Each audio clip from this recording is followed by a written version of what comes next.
a great privilege to introduce François Bourguignon, who I don't know very well, but he seems to me a happy representative of an unhappy country. And he is the chief economist at the World Bank and vice president to an institution that hasn't got a president, so that's a particularly honourable situation. He had previously, he was in and is going back to the École des Hautes Études en Sciences Sociales in Paris, and he founded Delta, which is a very well-known research unit, which looks at developing countries and others indeed, both theoretically and in implied economics.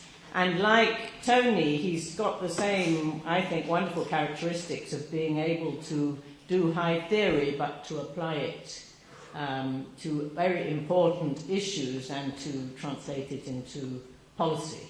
And I think you've all learnt from his previous interventions in this conference already of this quality.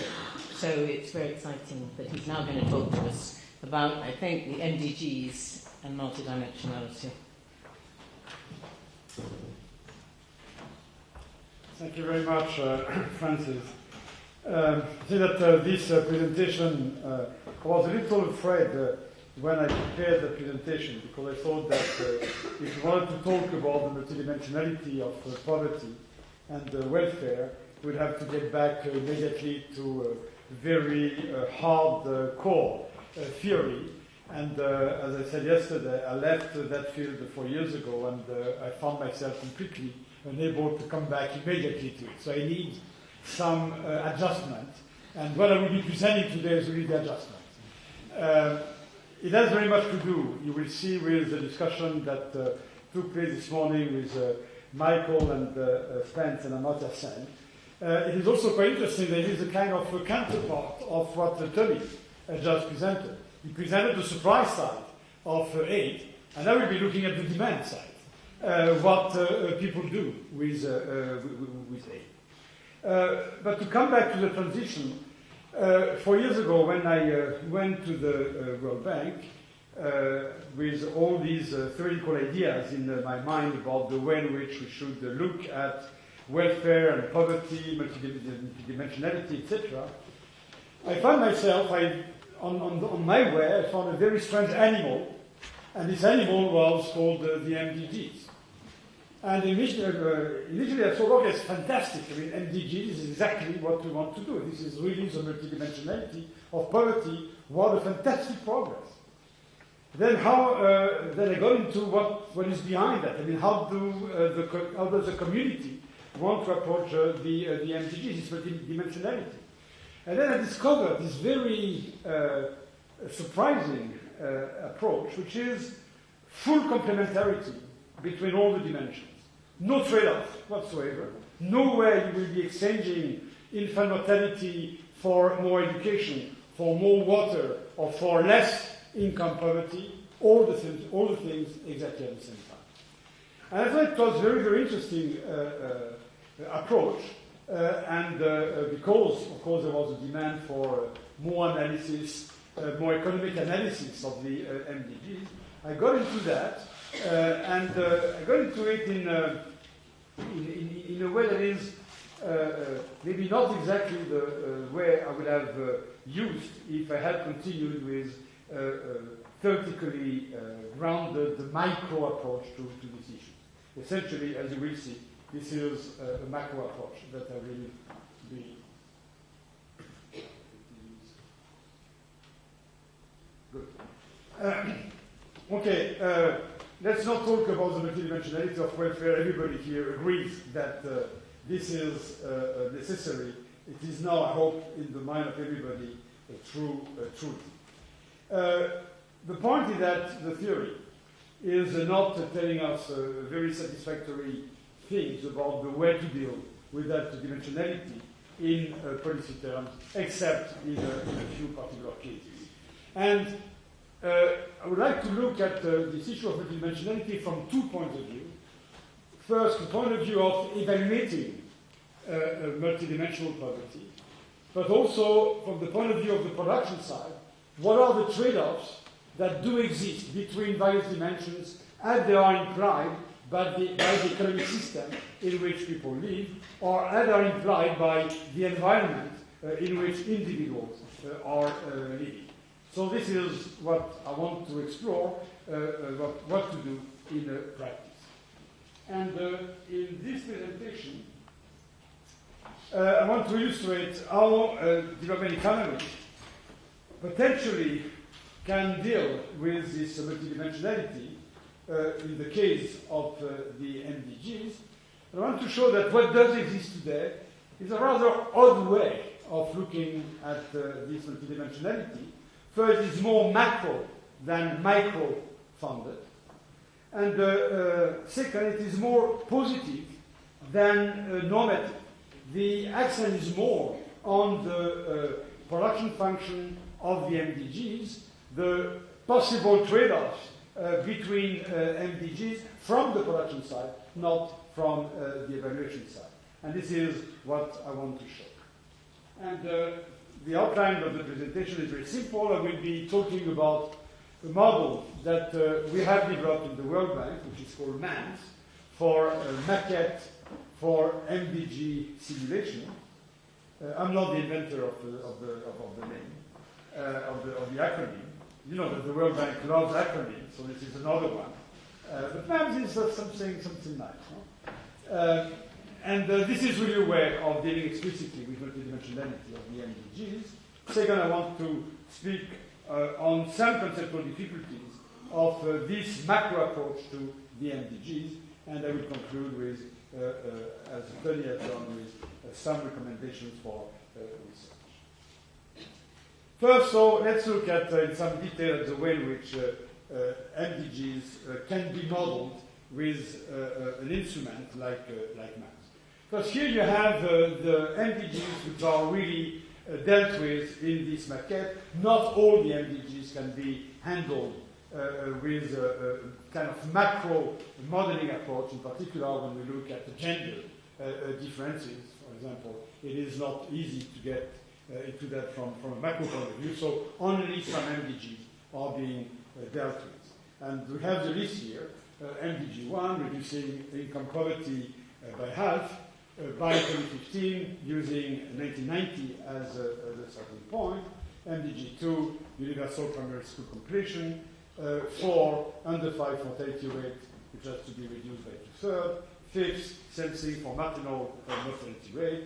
7, which is universal water and sanitation access. Now, I thought that this is a fantastic example of multidimensionality. And again, what we have to keep in mind is the fact that the way in which we want to approach that is with no aggregator, no trade-off on the objective function side. And this has, of course, very strong implications on the way in which we can deal with this issue from a macro point of view. The challenges here is the following. If we look at MDG 1, income poverty, for years now, we have tried to develop macro models which could be linked to micro databases and which would go directly to some kind of poverty evaluation of macro policy.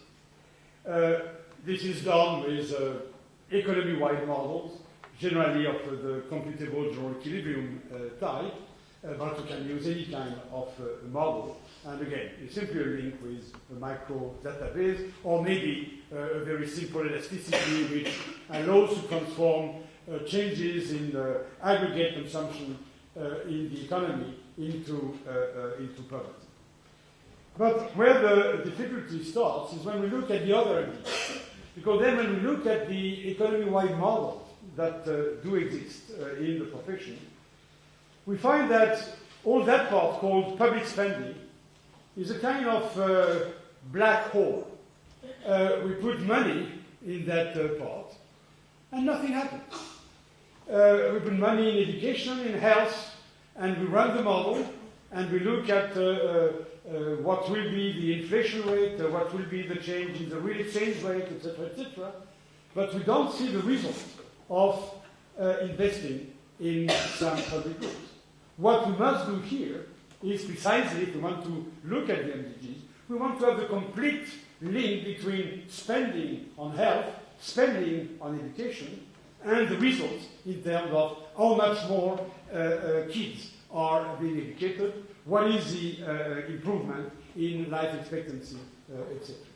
And more than that, if we are there, we also want to take into account the fact that with better educated people, with more healthy people, it is possible to do things which were not possible before. In other words, we want to take into account the impact of this public spending on improving the human capital of the economy and the effect of this improved human capital on the growth prospects of this economy.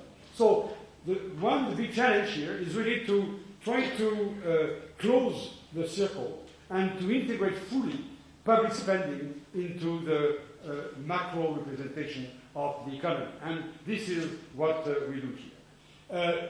In the recent years, there has also been a very deep or serious attempt at this kind of at looking at these issues by the team which was led by Jeff Sachs, but Jeff and his team really went interested only in trying to cost the MDGs and to find a figure saying, okay, in order to reach the MDGs, these countries need so much. And the instrument that we used was a simple fixed coefficient model where there was absolutely no integration of the phenomena that I just described. And from that point of view, we thought that there was something missing in their exercise because, as you will see, the MDG objective is ambitious enough to generate very, very strong impact on any kind of economy, and the fixed coefficient model will simply not. So here you have the list of things which are required. We have to model the public spending allocation, the program design in human development, the delivery of services. We have to take into account the synergies between various MDGs. With better education, it is possible to have better health. With more infrastructure, it is possible to infant mortality or maternal mortality to go down. All this must be taken into account. The role of non-government providers in many countries. We know that the health sector, the educational sector, is being operated for a substantial part by NGOs, very often by religious organizations. How do we take that into account? We have to take into account demand-side conditions. The idea that by having more schools and more teachers, automatically those schools will be filled by kids is neglecting the fact that there must be a demand coming from the parents. The parents must have the means of sending their kids to school or to give up to the opportunity cost of kids staying at home and doing some work, some domestic work at home. We know that the conditional cash transfer programs in several countries of the world are directed precisely to this demand side of education. So we have to take that into account.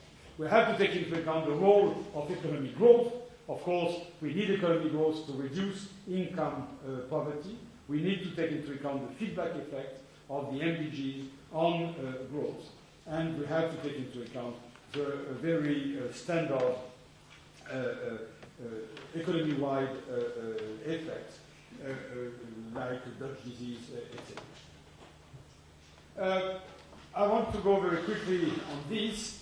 As I said, the model is essentially a computable joint model, which is dynamic, which is recursive. We know the way in which those models function. We are introducing MDG services. 1 point on which I would like to, 2 points on which I would like to insist. One, the fact that in this MDG business, the issue of diminishing marginal returns is extremely important. The cost of reaching the last kids to send to school is much, much higher than the cost of sending the kids, which is at the median kid, to school. And to take that into account, we have a kind of logistic function which plays a big role. And discussing with sector specialists in the World Bank on health, on education, this view was sounding very justified to them. Another very important point is the point which is underlined here, proportional time path. The big problem with MDGs is the fact that we have the target, which is 2015, but we are not told how to get there. There are different paths. I mean, we can say, okay, first we invest in education. Then when it will be done, we put all our resources on health. Or first we invest in infrastructure. When we have enough growth momentum, then it will be time to invest both in education and in health. This is a very, very important equation, but it is a very difficult analysis to make. What we've done in this exercise is basically to say that all the MDGs are pursued at the same time, and the point is from the point of departure, which in the application I will give is around 2005, the point of departure to the point of arrival in 2015, simply there are proportional increase or proportional gains on all the MDGs being modeled, which are taking place exactly at the same time. We'll see an exception to that rule, but I must insist on this because this is a very important element. And let me move here. I won't say very much on the data requirements. Let me move to the application that